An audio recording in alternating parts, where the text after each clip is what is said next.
un concittadino di Udine ha la possibilità di assistere a una preghiera del venerdì, anche se non è credente? Certo, credo che tu sia l'esempio migliore in questo senso, ma non sei l'unico, nel senso che sì, chiunque può entrare, naturalmente deve semplicemente rispettare alcune minime regole, nel senso non passare davanti alle persone che pregano. Questo vale per tutti, a prescindere che uno sia o meno musulmano, togliersi le scarpe quando uno entra nella sala di preghiera, ma dopodiché non c'è nulla che osti al fatto che anche un non musulmano possa venire a ascoltare e a suo modo partecipare alla preghiera del venerdì. Così magari un giorno organizziamo qualche presa e facciamo vedere a chi magari non ha ancora il coraggio di varcare quella soglia cosa c'è. Molto volentieri. In altre moschee, in altre città l'abbiamo fatto. A Milano venivano alle volte delle scolaresche intere alla preghiera del venerdì. Davamo loro una zona all'interno della sala di preghiera di modo tale che si sentissero anche loro a proprio agio, ma ripeto, non c'è nulla, anzi è nella tradizione stessa islamica. Al tempo del profeta stesso venivano accolti non musulmani all'interno della moschea, quindi una cosa che forse alcuni dei miei fratelli hanno un po' dimenticato, ma sarebbe anzi questa l'occasione per ricordarcelo tutti insieme che la moschea è nata come un luogo aperto e spero possa ritornare ad esserlo. Ecco, allora io mi porto a casa questa promessa di poter un giorno raccontare televisivamente questa occasione importante il venerdì per l'Islam di Udine, e ti vorrei fare un altro paio di domande prima di aggiornare questa nostra conversazione alla prossima occasione. I soldi, come si mantiene il Centro Culturale Islamico? Con molta difficoltà. Noi semplicemente invitiamo tutti, noi stessi e i nostri fratelli, a partecipare alle spese del centro, che sono essenzialmente l'affitto, le spese delle bollette e le minime spese di mantenimento, insomma minime, non sempre, delle attività del centro.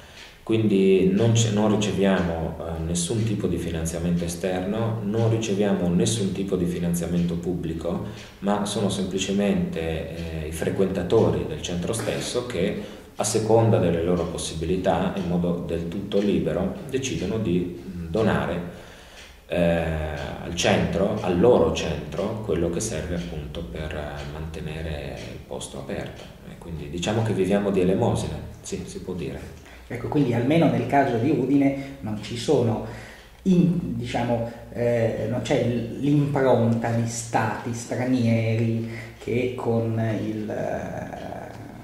portafoglio magari conquistano un po' del controllo. No, questo è un punto fermo sul quale tutti i musulmani sono d'accordo, devo dire. Fino ad oggi nessuno ha mai obiettato a questo principio che ci siamo dati da lunghissimo tempo. Da quando ancora non esisteva nessuna moschea, centro di cultura, ci eravamo sempre ripromessi e siamo rimasti sempre fedeli a questo principio di non accettare mai finanziamento da uno Stato straniero. Se lo accetteremo un giorno sarà dallo Stato italiano, ma ovviamente in assoluta trasparenza. Non so se è un giorno vicino, temo di no, ma intanto noi aspettiamo. Gli incontri della consulta vanno avanti a fatica, l'idea di un'intesa è ancora vaga, sì.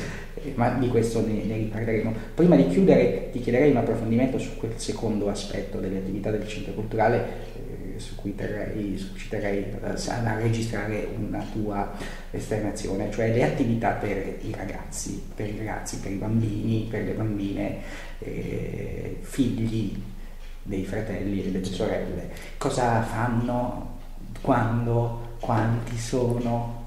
Allora, i numeri variano, va un po' a stagioni anche la nostra scuola domenicale. Noi abbiamo una scuola che chiamiamo scuola, è più simile a un doposcuola che a una scuola, che comunque ha una durata di un paio d'ore circa la domenica mattina, e partecipano a questa scuola dai 40 agli 80, alle volte 100, 120 bambini.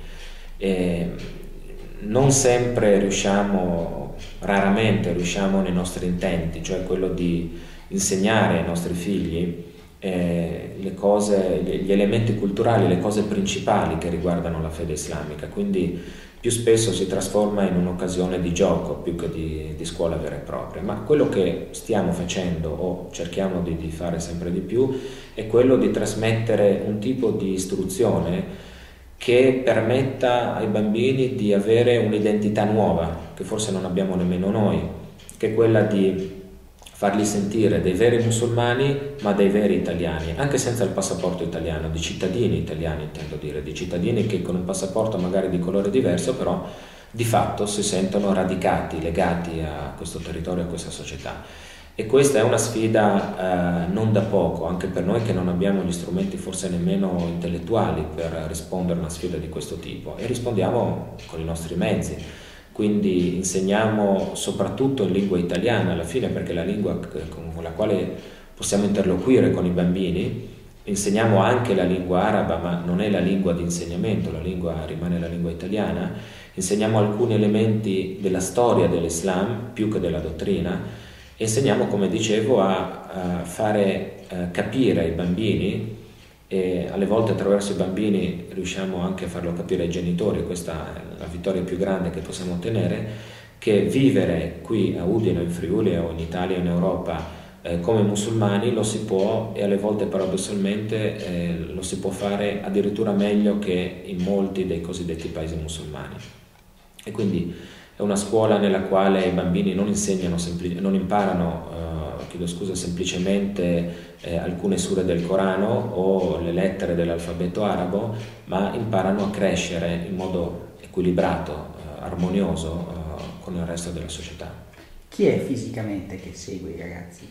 Sono tutte donne. Teniamo presente che fino ad ora questa scuola è frequentata da bambini, quindi da un'età che va dai 4-5 anni fino ad un massimo di 11-12 anni. E sono le nostre sorelle non perché vogliamo delegare questo compito, che comunque riteniamo fondamentale, soltanto alle donne, ma perché per una serie di ragioni contingenti abbiamo trovato che le persone più preparate in questo senso sono le donne. Quasi tutte, anzi tutte le 4-5 insegnanti sono laureate, alcune sono laureate in psicologia infantile addirittura, quindi è stato giocoforza cedere questa mansione importante all'interno della comunità islamica alle nostre sorelle. In conclusione ti chiederei, tra breve, i punti di riferimento per i musulmani a Udine diventeranno 2. C'è stata una consensuale separazione all'interno del centro, e ne nascerà un secondo che si aprirà molto presto, mi sembra di ricordare a dicembre. Sì, come mai? Gennaio. Come mai? Dunque, intanto non parlerei di separazione, diciamo di moltiplicazione o di espansione, se possiamo dire così, anche se è una parola che fa un po' paura di questi tempi.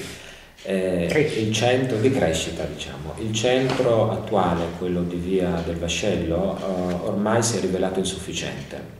Perché gli spazi non consentono più nemmeno durante il venerdì di poter pregare tutti insieme. Ormai è regola che il venerdì, anche quando piove, decine di persone preghino fuori dalla sala di preghiera.